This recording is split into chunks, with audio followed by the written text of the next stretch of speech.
ಮೇಷರಾಶಿ. ಮೇಷರಾಶಿಯವರಿಗೆ ಇಷ್ಟು ದಿನ 2ನೇ ಮನೆಯಲ್ಲಿ ಗುರುಗ್ರಹ ಇದ್ದು ಇದು ಪೂರ್ತಿ ಪಾಸಿಟಿವ್ ಆದ ಸಮಯ ಆಗಿತ್ತು. ಅಂದರೆ ಹಣಕಾಸಿನ ಹರಿವು ಇರುವಂಥ ಸಮಯ.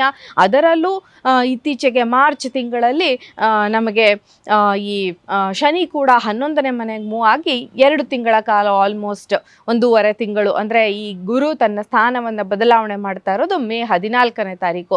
ಅಲ್ಲಿಯವರೆಗೆ ನಿಮಗೆ ಪೂರ್ತಿ ಗುರುವಿನ ಒಂದು ಬಲ ಇದ್ದು, ಈಗ ಗುರು ತನ್ನ ಸ್ಥಾನವನ್ನು ಬದಲಾವಣೆ ಮಾಡಿ ನಿಮ್ಮ ರಾಶಿ ಅಥವಾ ನಿಮ್ಮ ಲಗ್ನದಿಂದ 3ನೇ ಮನೆಗೆ ಹೋಗ್ತಾ ಇದ್ದಾನೆ. 3ನೇ ಮನೆಯನ್ನು ನಾವಿಲ್ಲಿ ಪೂರ್ತಿ ಪಾಸಿಟಿವ್ ಆದಂಥ ಮನೆ ಅಂತ ತಿಳ್ಕೊಳ್ಳೋದಕ್ಕೆ ಸಾಧ್ಯ ಇಲ್ಲ. ಈ ರಾಶಿಯವರಿಗೆ ಈ ವರ್ಷ ಅಂದರೆ ಇದು ಮಧ್ಯದಲ್ಲಿ ಸ್ವಲ್ಪ ವಕ್ರತ್ವವನ್ನು ಹೊಂದೋದು, ಮತ್ತೆ ಗುರುಬಲ ಬರೋದು, ಮತ್ತೆ ನೆಕ್ಸ್ಟ್ ಇಯರ್ ಏಪ್ರಿಲ್ ಸಮಯದಲ್ಲಿ ಕರ್ಕಾಟಕ ರಾಶಿಗೆ ಪ್ರವೇಶ ಆಗುತ್ತೆ.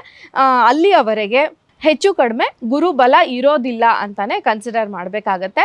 ಹಾಗಾಗಿ ನೀವು ತುಂಬ ಕೇರ್ಫುಲ್ ಆಗಿರಬೇಕು. ಅದರಲ್ಲೂ ನೀವೇನಾದರೂ ಮೀಡಿಯಾದಲ್ಲಿದ್ದೀರಾ, ಸ್ಪೋರ್ಟ್ಸ್ ಪರ್ಸನ್ ಆಗಿದ್ದೀರಾ, ಈ ಥರದ ಅಂದರೆ ಜನರ ಜೊತೆ ಇಂಟ್ರ್ಯಾಕ್ಟ್ ಮಾಡ್ತಾ ಇದ್ದೀರಾ ಅಂತ ಹೇಳಿದ್ರೆ ನಿಮಗೆ ಸ್ವಲ್ಪ ಕಿರಿಕಿರಿಗಳಾಗೋದಕ್ಕೆ ಸಾಧ್ಯತೆಗಳಿರುತ್ತೆ. ನೀವು ತುಂಬ ಕೇರ್ಫುಲ್ಲಾಗಿ ಈ ಸಮಯವನ್ನು ಹ್ಯಾಂಡಲ್ ಮಾಡಬೇಕಾಗತ್ತೆ. ಹಾಗೆಯೇ ENT ಪ್ರಾಬ್ಲಮ್ಗಳೇನಾದರೂ ಇದೆ ಅಂತ ಅಂದರೆ ಅದು ಉಲ್ಬಣಿಸುವಂಥ ಅವಕಾಶಗಳಿರುತ್ತೆ.